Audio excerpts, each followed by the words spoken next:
comes to matters of hard historical fact, everything that the team gleaned during a vigil, during the investigation, we run by one person and one person only, our esteemed academic and historian, the wonderful Leslie Smith. Leslie, let's start with the name Kelly. Edward Kelly. What do we know about him? Well, he's a fascinating character, and I'm thrilled that we're here so we can talk about him. He was actually born Talbot. His name was Edward Talbot, and he took his grandfather's name later because there was a scandal. He was actually involved in local government, and they were pretty bent then as well. And as a result of some information related to land being passed to someone inappropriately, shall we say, he had his ears chopped off, and consequently cleared off from England, changed his name, landed here, came to the court of the chap I've talked about all the time, Rudolph II, knowing he was likely to be a good client. And to remind people, this was a Renaissance king who gathered scholars and alchemists and magicians from all over Europe. But you could say actually that Rudolph was an obsessive alchemist, and at the end went sort of bonkers really.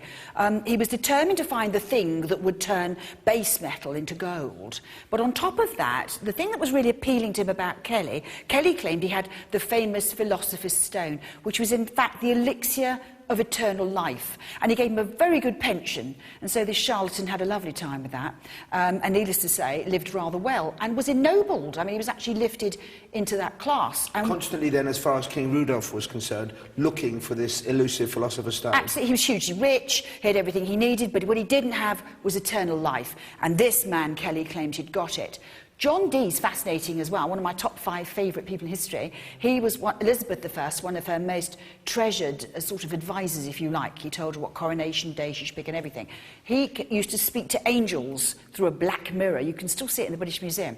And he travelled as far as here also to see Rudolph, recognising this king wouldn't only just look after them, but allow them to explore their wildest dreams. Renaissance people did things we would think of as wholly inappropriate, including dabbling with the occult and taking it, you know, over the boundaries, if you like. Of course, at the time, they didn't know what was science and what was the occult and what was, in fact, charlatanism. There was no science. No. You know, people were sort of looking at the stars, we still believed in the absolute universe, and consequently this idea of the rhythm and the humours of the body and the universe working in this way, there must be something there that would give them eternal life, that would give them this endless gold. So it's all going well for Edward here, he's ennobled. Yeah.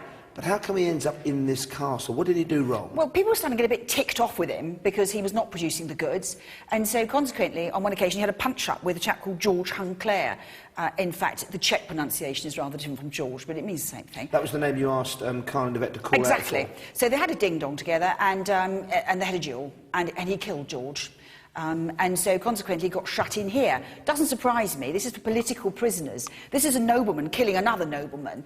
But you'll notice that Rudolph didn't chop anything off at that point, just in case he did have that secret. So he was here for 6 years. There was still scandal surrounding him. He was given 2,000 crowns, or gold coins, even when he was prisoner. To still experiment. To keep the experiments going. Absolutely. A fascinating Isn't video. it great? Lots more still to come from Leslie and from Yvette Fielding and the team. This is Most Haunted live from Prague, with you until midnight. Make sure you join us the other side of this break. Thank you, Leslie.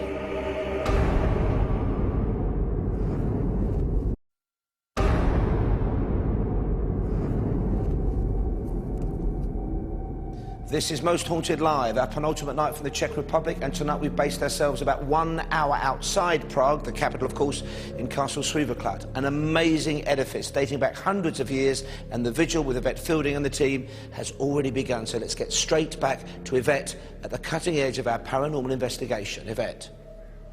Thanks very much, Paul. Well, we're here. This is extraordinary. Here we go again, Carl. Something for the brave. Stupid. Well, you are currently hovering over an oubliette, a place that Edward Kelly was basically thrown when he lost the plot. They didn't want him around anymore, so they threw him down here, and he was left to basically rot in this awful, awful place. Now, you are a wonderful health and safety expert, and his life is in your hands. Just explain how deep a drop this is, John. It's about 6 metres deep. Yeah. And it's got a heavy metal lid. Okay. Once we lower him down there using this winch mechanism, we'll close the lid. Okay. And apparently haunted, Carl, so hopefully some good stuff might happen. So if I don't die getting down there, I could die of fright when I'm down there. Brilliant. And you've got your walkie-talkie. Walkie-talkie. I'm going to be doing a Ouija board somewhere else in the building.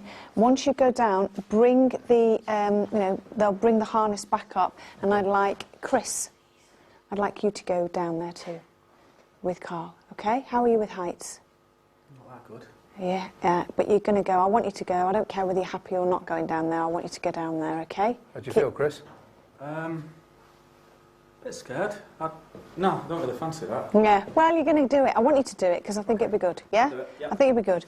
All right, so good luck. Lower him down, please. You happy, John? Yeah. Do you Yeah. remember everything I told you? I remember everything you told me. I'm letting go, yep. Legs straight. Legs straight. Through the hole. And then you can go back into it. Happy? Yeah. How's it feel? Oh my good grief. This is horrible. The floor's going to be coming up now. These oubliettes, people were Okay. just thrown I'm on the down floor. here. They were left Right, down. to Stood. rot. It was awful. How's it feel, Carl? The atmosphere down here is horrible. I'm just trying to... Have you got your torch? I've got my torch. Okay. Okay, Chris. You want to pass? Are you ready to go? John? I'm now clear of the seat. Okay.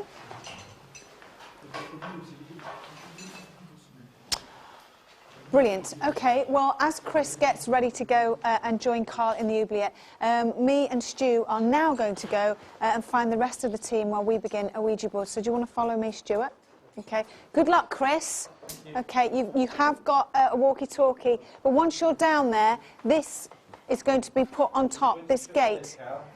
John, can you also make sure that there's nobody in this area? They're stood outside this door, because if there's any noises, I want it to be that there's nobody up here that's making those noises, please. Right, all right then. Thank you very much. Come on then, Stuart. Okay. Well, hopefully something fabulous is going to happen down in the oubliette. We seem to have already made a connection with this Edward Kelly, who's a fantastic, fantastic character in history. And John Dee, a connection there with John Dee, who was just an incredibly famous person, an astrologer, an astronomer. Back through here, if I can remember how to get there. Was it left? It is left, isn't it? Okay. Karen? Right, we ready? Okay then, Simon, sit down. Kath, sit down. Okay, everybody sit down. Right. Okay, sit down anywhere. Sit. Brilliant. Stewie, I need you to sit down. Okay. Have we got anybody who can take the camera? Yeah, Mike, you take the camera. Give me 2 seconds. Okay. Right. Okay. Let's see. Oh, this is a nice, good one. This is a good one. Okay, Leslie, also, I just want to make sure that Leslie can hear me. Leslie gave me some information in the break, where she was actually telling me a lot of people have experienced scratching noises in this particular room, which is what you and Carl were hearing. You heard it very faintly, didn't you, Matt, earlier on? Yeah. But people have heard this scratching from that particular wall, and mostly it happens to women when they're on their own. Which is what's happening when you were out of the room. Well, you just heard it again? Yeah, Kath was lying on the bed and we were just testing it, And you heard vibration, and she heard scratching. Really? Yeah. Okay. Right. Are you ready? Okay. Mike, do you want to just come in a little bit? Matt, do you want to get the boom underneath the table? Sure. Okay, just to... Have we got a ring here? Guy, did we say you had a Yeah, ring? got a ring and red powder. Hold Okay. on. Do you want to explain about the ring and the red powder, please, Kieran? Yes, Edward Kelly was an alchemist and believed that he could change a certain sort of red powder into gold. So what we've got here is a little glass of red powder to kind of encourage him, and a gold ring. Okay. Let's put the gold ring underneath the glass. Okay. And there we go. Let's put the red powder here. Okay.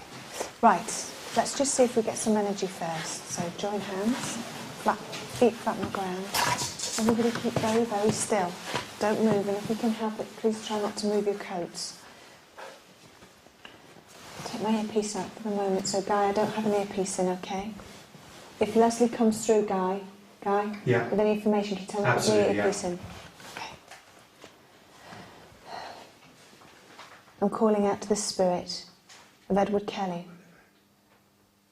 Edward Kelly, John Dee, any spirit that may be here in this place.